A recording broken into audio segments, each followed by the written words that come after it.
Le renouveau, si le RDPC, si ce régime illégitime qui nous oppresse depuis 37 ans était un élève, puisque je parle de leçon, ce serait un élève médiocre.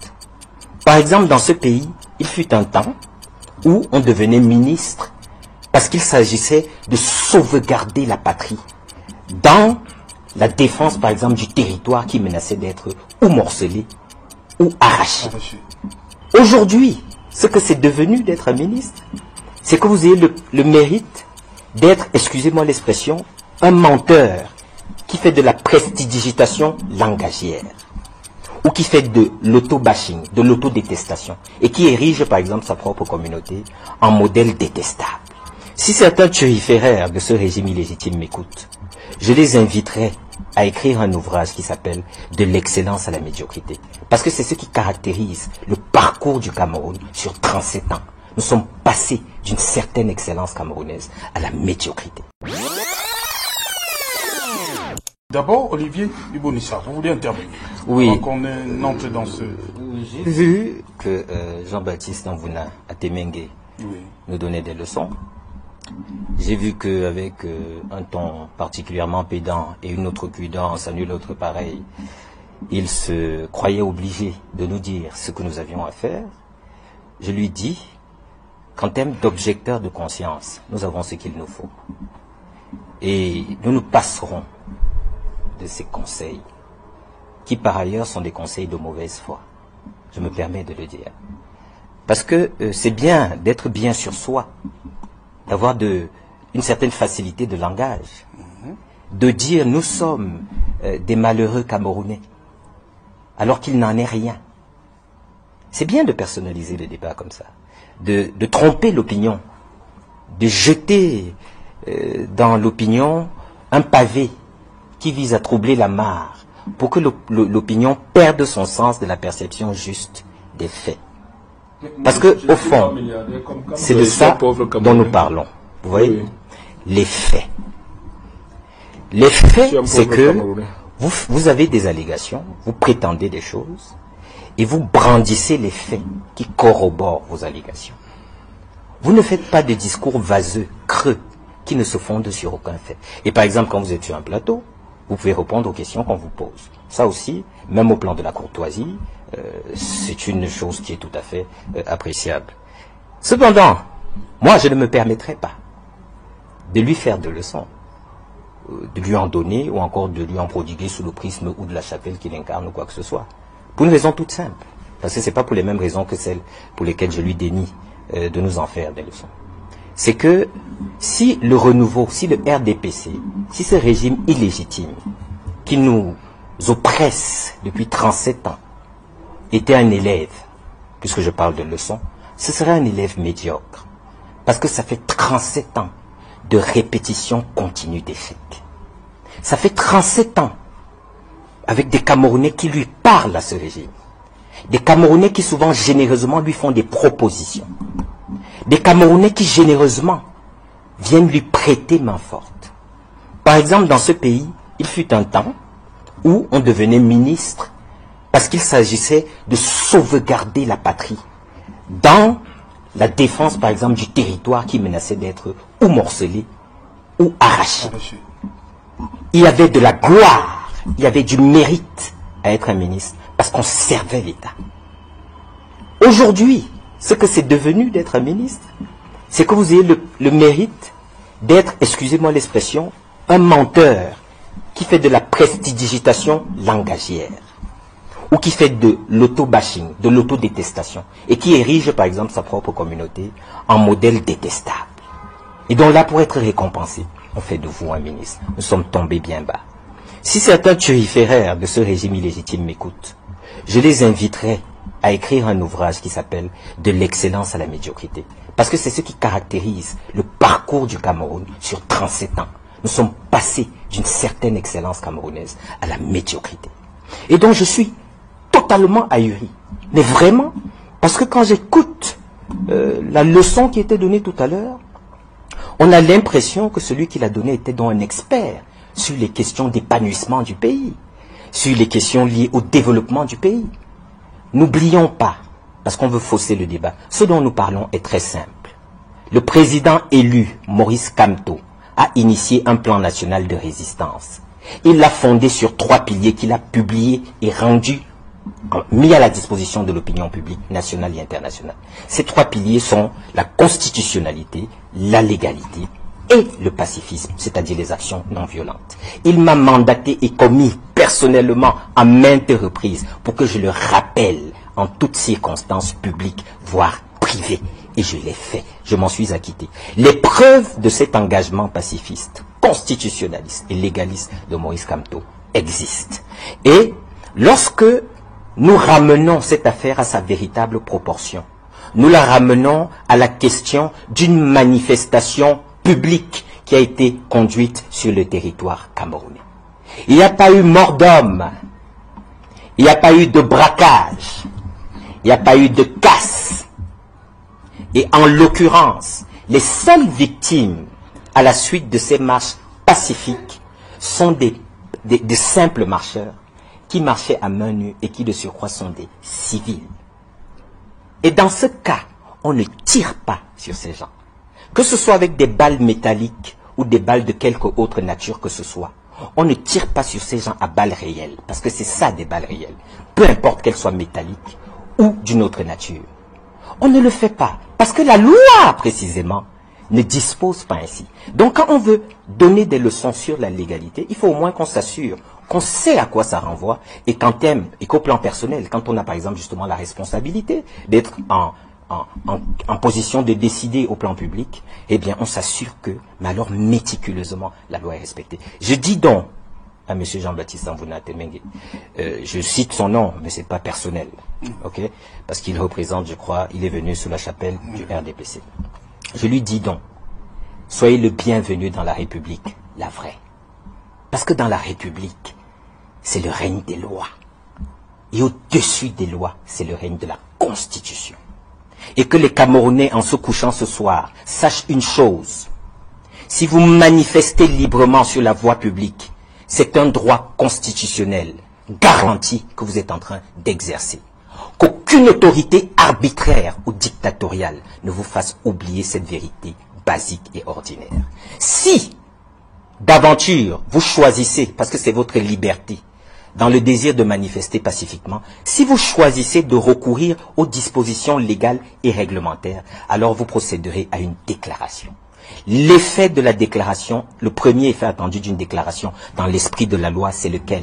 C'est que l'autorité en charge du maintien de l'ordre prendra ses dispositions pour maintenir l'ordre. C'est pour cela que, idéalement, il serait bien que vous indiquiez quel est l'itinéraire, quel est le motif de votre marche, quel est peut-être aussi son mode. Parce que là, vous avez des marches qui sont annoncées pacifiques et non violentes, et des gens s'asseyent dans un coin et décident qu'elles ne le seront pas. Et ils les décident de façon arbitraire. Et c'est ça que nous devons ici mettre en débat.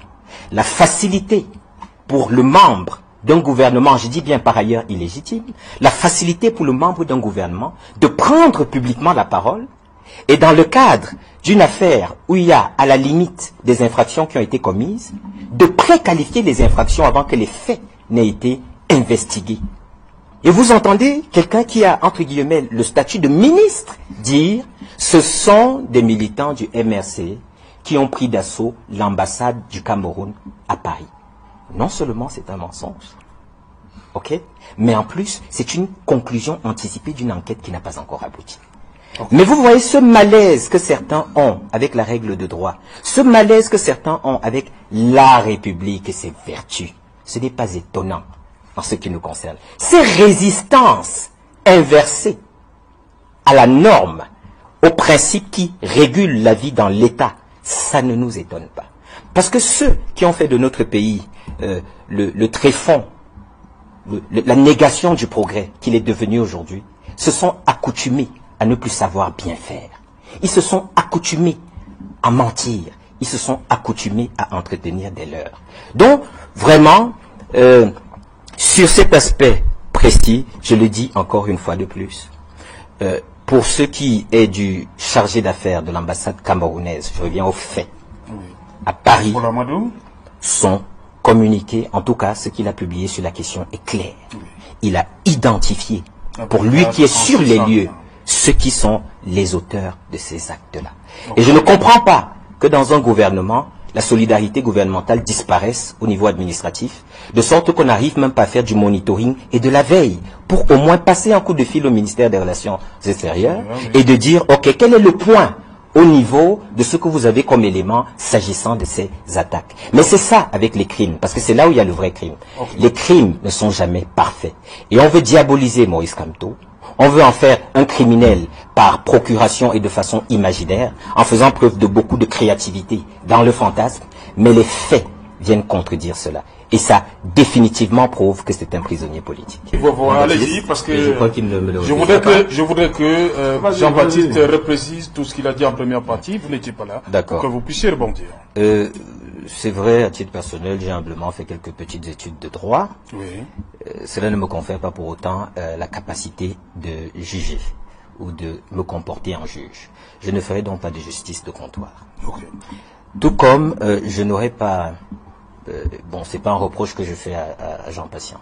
Je crois que c'est une déformation professionnelle de vouloir appliquer le principe d'équilibre dans le traitement d'une information aux événements qui se sont déroulés. Ici, nous apprécions sous l'angle de la loi et de la constitutionnalité des faits qui ont été posés. Et lorsqu'on déroge, ou plutôt lorsqu'on a un comportement hors la loi, il ne peut pas y avoir de tous coupables. Parce que si on dit on est tous coupables, on dira on est tous victimes.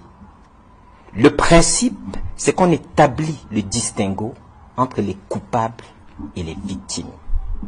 En l'occurrence, ceux qui ont exercé un droit garanti par la Constitution de façon pacifique, paisible, sur l'ensemble du territoire national, obéissant au mot d'ordre de Moïse Kamto, en l'occurrence, ceux-là ont été les victimes d'une répression barbare, condamnée par la loi. Et je vous ai dit pourquoi. Donc on ne peut pas assimiler ici la culpabilité de certains qui ont violé grossièrement la loi en faisant des répressions sur une manifestation pacifique de civils non armés, en utilisant non seulement la violence, mais également la force armée, des armes à feu. Si aussi on prend l'autre versant, qui est justement de dire, ok, sur les événements qui se sont produits à Paris, en Allemagne, etc. Non. À titre personnel,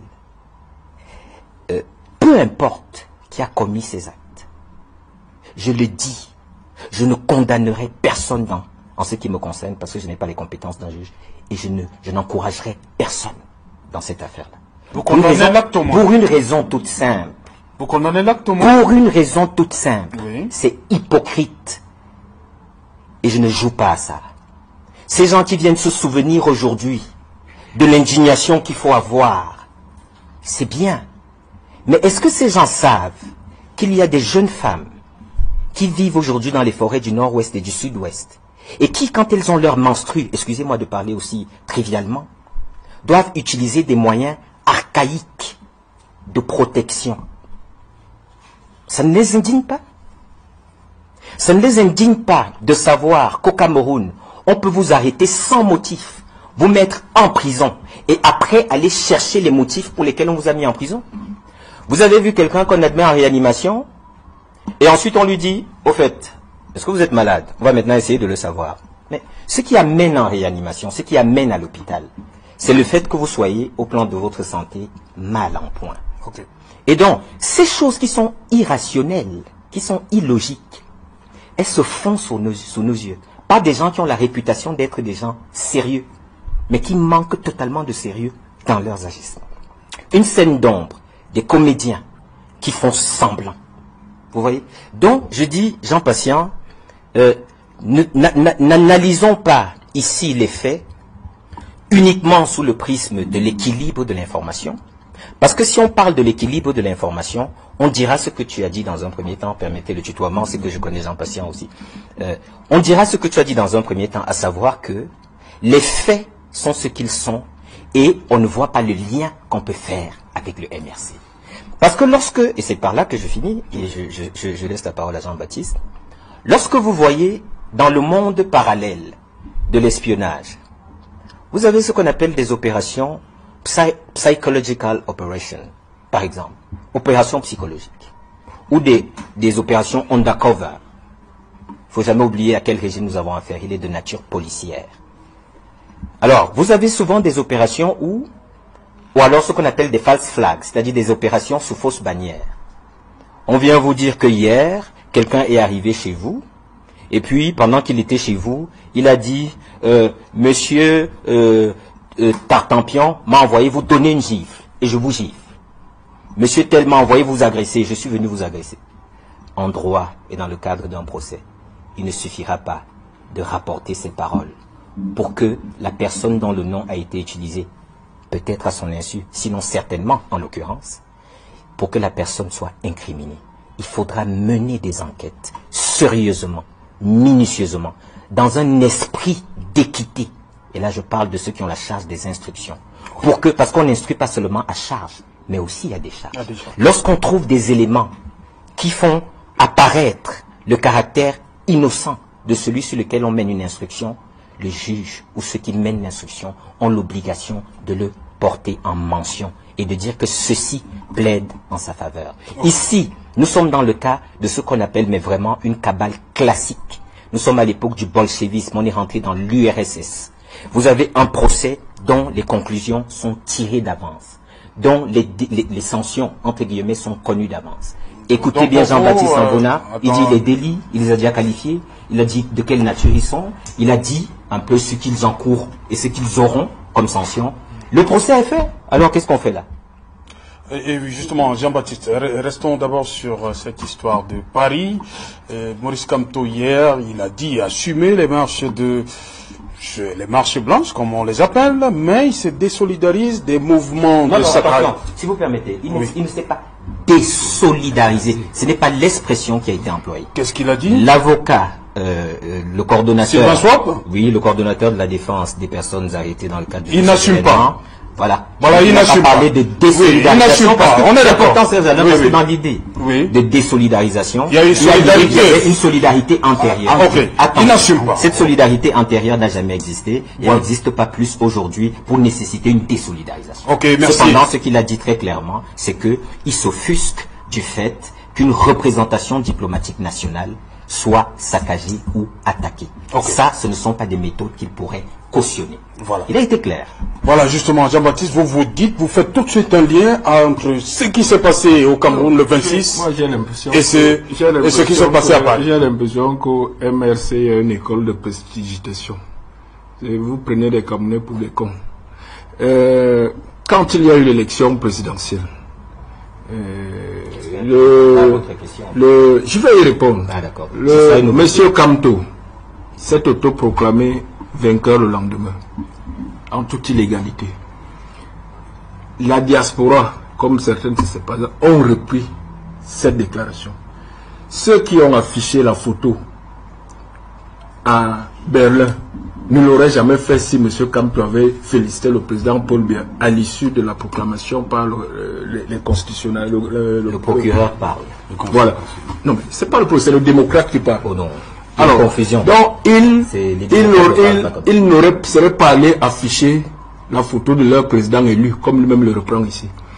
Deuxièmement, à l'issue de cette élection, quand ce qu'on appelle brigade anti-sardinat ont lancé une fatwa liberticide contre les artistes en Europe, il s'agissait de quel artiste? Il s'agissait des artistes qui avaient presté au meeting du RDPC en soutien au président Paul Biya, parce qu'ils estimaient que c'est pas légitime de s'exprimer ou d'avoir une opinion politique quand on est artiste, de choisir qui on veut soutenir ou même de venir tout simplement prester contre rémunération. C'était les mêmes. Et entre-temps, ce qui s'est passé le week-end dernier est une énième manifestation. Donc ne faites pas comme si moi je ne vais pas faire le travail de l'État. Mais vous parlez d'eux et j'espère qu'ils sont contents que vous reniez maintenant, que vous les reniez. C'est pour ça que vous jonglez entre désolidariser, ne pas assumer. Tout ça c'est des mots vains. Dites que vous n'êtes pas avec eux et vous aurez le retour. Et vous le rendront bien. Puisque c'est vous qui les soutenez au téléphone d'ici. Faites-le, faites-le, faites-le. Pendant la campagne des présidentielles et après la campagne, soutenez, organisez la résistance. Il s'agit de quelle résistance? Ce sont vos résistants en Europe. Si je sais bien, si moi je suis les meetings. Les meetings, c'est pas le droit. Moi, je suis un politique. J'ai été responsable de la section RDPC France. Donc, ce sont des gens que je connais. Je suis ce qu'ils disent. Je suis leur réunion. Donc, maintenant, vous parlez du juridisme. Ils n'ont pas... Alors, les juges vont faire leur travail. Mais moi, je parle de mon opinion politique. Moi, je parle de mon opinion politique. En toute démocratie, est-ce que Jean-Baptiste me permet? Tu as parlé pendant... c'est pour ça que je demande humblement, Jean-Baptiste. Ok? Voilà pourquoi je disais tout à l'heure que je ne me permettrai pas de donner de leçons. Parce que je viens de dire à Jean-Baptiste, c'est pas la peine. Il ne faut pas te donner beaucoup de peine. Ne me donne pas de leçons ou n'en donne pas au MRC ou à qui que ce soit, parce qu'on n'en tiendra pas compte. Je veux lui éviter cette peine. Vous voyez? Exactement comme lorsque Maurice Kamto a voulu éviter la peine d'une suspicion légitime à la décision du Conseil constitutionnel. Lorsqu'il a dit, récusez-vous. Et on lui a répondu en révocation. Alors je veux lui éviter cette peine, mais qu'est-ce qu'il fait? Il s'enfonce. Mais je ne vous parle pas de parler au Cameroun. Il répète en disant, faites ci, faites ça, faites ci, faites ça. Mais je lui dis à chaque fois, c'est pas la peine. Il faut orienter son énergie à répondre à la question, par exemple, qui est posée. Parce que ce verbiage ne nous émouvra pas. Ce verbiage s'adresse aux Camerounais, pas vous. Je sais que vous êtes embourbé dans votre affaire. C'est peut-être la honte de l'effet électoral qui vous plombe comme ça. Mais à un moment, il faut vous ressaisir. Pas du tout. Parce que la République ne vous appartient pas. Et tous les citoyens qui vous observent, tous les Camerounais qui vous observent, franchement, à un moment, même si elle appartient à qui la République? Vous dites qu'elle nous appartient. Elle nous appartient tous. Elle n'appartient pas qu'à vous. Oh, d'accord. Donc, elle nous appartient tous. Je dis tous les Camerounais, de tous les partis politiques. De tous les partis politiques. Est-ce que le SDF n'est pas un parti politique? Il a des militants. L'UNDP a un militant. Le MP a un militant. Tous ces partis, le MDR a des militants. Il y a même des citoyens camerounais qui ne sont pas militants. Vous leur voulez vraiment beaucoup de bien à l'opposition camerounaise. Nous leur voulons beaucoup plus de bien que vous. Parce que ce que vous êtes en train de s'aimer au Cameroun, ce que vous êtes en train de s'aimer au Cameroun est franchement antipatriotique et contre la patrie. Pour ce que ce pays a comme valeur dans ses fondations, vous êtes en train de le détruire. On pourrait vous croire. Par votre tétudesse. Comme vous dites que vous n'écoutez pas les conseils, allez-y. C'est aussi votre droit. Je le suis tout à fait. Alors, deuxièmement, l'autre précision que je voulais faire. Jean Patience, il veut l'équilibrisme ici. Concerne qui? Le RDPC n'est pas un parti hors la loi. Le RDPC n'a commis aucun acte. Nous ne sommes pas, il n'y a pas d'équilibre RDPC, MRC. Le MRC est un parti comme nous. Ils répondent de leurs actes devant l'État. C'est pas nous. C'est pas nous. Le jour où le RDPC, un militant du RDPC va détruire une ambassade, ou va faire une marche non autorisée, ou va casser quelque chose, si c'était dans le cadre d'une manifestation du RDPC, en tant qu'organisation, ils répondront. Mais les militants du RDPC qui commettent des délits de droit commun, ils répondent, comme tous citoyens. Et en tant qu'organisation, le RDPC est républicain, légaliste, et même plus loin. Quand on va au niveau politique, ce n'est pas nous, quand vous entendez Sardinard et tout ça, c'est pas nous qui sémons cette haine, cette intolérance. C'est pas nous, c'est le MRC. C'est pas nous. Au RDPC, ce genre de concept, cette pratique politique ne peut pas avoir lieu. C'est pour ça que le président Paul Biya a rassemblé les Camerounais du nord au sud, de l'est à l'ouest, majoritairement. Majoritairement, très largement. Et parce qu'on a l'impression que ces 13% concentrés dans le centre, le littoral et l'ouest, c'est eux qui font tout le Cameroun. Le Cameroun, c'est 10 régions avec plus de 200 ethnies. Donc une petite poignée ne peut pas s'aimer ces désordres. Donc les autres, une poignée de militants du MRC, je ne sais pas de quelle ethnie ils sont. Mais je fais pas. Mais c'est vous qui s'aimez, c'est vous qui s'aimez ces Dizani. C'est vous qui s'aimez ces Dizani ethniques. Et ça se voit. Et ça se voit. Non, je n'emporte pas. C'est une façon de dire. C'est une façon. Non. Les Camerounais, je n'ai même plus besoin d'expliquer aux Camerounais. Nous sommes ici pour discuter. Mais les Camerounais sont assez matures. Si les Camerounais n'étaient pas matures, nous ne les aurions pas enfumés pour avoir 73% de leur suffrage. Au moins vous assumez ça. Alors, ils ont appris le programme, ils ont choisi l'homme qu'il fallait à 60, avec ce pourcentage. Si vous étiez leur meilleur défenseur, si vous étiez aussi républicain, si vous incarniez tant le Cameroun, quand on n'aurait pas eu 13% à l'élection présidentielle. Et c'est ça qui vous gêne et qui vous fait honte. Et c'est pour ça que vous vous embourbez dans l'illégalité. Bon, vous répondez enfin à ma question, Jean-Baptiste Atemengue. Je vous avais prévenu qu'il n'y répondrait pas. le lien entre le MRC et ce qui s'est passé à Paris. Ce sont leurs militants, moi je les connais personnellement. Je les ai pas. Qui allait demander à Célestin Jamène si je n'ai pas assisté à toutes les réunions? On peut avoir quelques noms. Jean-Baptiste Savouna, je vous prends en mot. Donnez-nous quelques noms. Célestin Jamène, demandez à votre vice-président Célestin Jamène. Si je n'ai pas assisté à toutes les réunions. Donnez quelques noms de ceux que vous connaissez à Paris. Et justement, parce que nous entretenions ces liens, malgré nos différences, il n'y a jamais eu un tel niveau de haine et de division des Camerounais au sein de la diaspora. Et moi, j'allais aux manifestations et je vais vous rappeler en 2009, quand le président arriva à Paris, monsieur, le code a déposé une demande d'autorisation à manifester contre le président à Paris. J'ai déposé au même lieu, à la même heure. Nous nous sommes retrouvés. C'est moi qui ai protégé les militants du code pour qu'il n'y ait pas affrontement. Ils étaient 50, nous étions 1200. J'ai demandé à mes militants, laisser qu'ils manifestent, qu'ils s'expriment. Vous êtes un partenaire du code, vous assumez ça. Je ne suis pas un partenaire du code, je les condamne, je les combattais, mais de façon... Et vous les apportiez de l'aide en les combattant. Parce que je ne voulais pas justement qu'on en arrive au niveau de la haine que vous encouragez là maintenant. Voilà, cher monsieur, on va faire cette haine que vous encouragez parce que nous sommes arrivés et de manière exceptionnelle, Douala nous a accordé un peu plus de temps. Madame, monsieur, vous avez pu le constater à la maison, de manière exceptionnelle donc, parce que c'était hyper intéressant. Pendant les conclusions des enquêtes, oui. J'ai vu que pour certains, ils ont cru qu'il s'agissait ici, durant votre émission, de faire un procès en direct sur la télé d'une brigade et d'un code. D'autres ont dit qu'il y avait des responsabilités, qu'ils les connaissaient, qu'on pouvait faire l'économie d'un procès. On n'a qu'à s'adresser à eux. En ce qui me concerne, je crois que la thématique pour laquelle vous avez sollicité que éventuellement on puisse être représenté aujourd'hui tournait autour des arrestations dans le cadre des manifestations des derniers déroulements. Je dirais sur ce point que lire un peu de temps en temps, ça ne tue pas.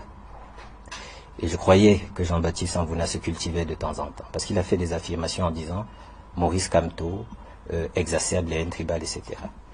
Hélas, la campagne présidentielle exemplaire de Maurice Kamto prouve le contraire. Des recadrages sur son mur officiel, ils existent, ils sont là. Les 5 règles d'or de l'usager d'Internet, des réseaux sociaux, les fameuses 5 règles d'or, le fait de dire, moi j'étais à Bafoussam, durant le meeting de Bafoussam, le président élu, Maurice Kamto, prend le micro et vous savez ce qu'il dit? C'est en live, ça existe aussi. Il dit, n'allez pas me lire sous prétexte que je suis votre frère. Il l'a dit. Mais ça, Jean-Baptiste Savouna, avec sa mémoire sélective, il ne veut pas s'en souvenir. Il ne veut pas l'évoquer. Parce que eux, par contre, il n'y a eu aucun recadrage. Ce n'est pas juste c'est pas des jeux de mots. Je vous demande si les comptes qui les représentent, s'il y a eu l'équivalent, il n'y en a pas eu. Donc je dirais simplement sur ce plan-là que, vivement que les prisonniers politiques qui ont été arrêtés soient libérés, en tête desquels ceux qui ont accompagné Maurice Kamto, et à la fin, comme il le désire lui-même, être sorti de là le dernier. Voilà, merci Jean-Baptiste Savouna. C'est moi qui vous remercie. Merci Jean-Patient d'avoir été très patient. C'est depuis hier que bien son prénom. C'est depuis hier. On l'a fait finalement. Merci. On l'a fait aujourd'hui. Merci. On s'excuse auprès de nos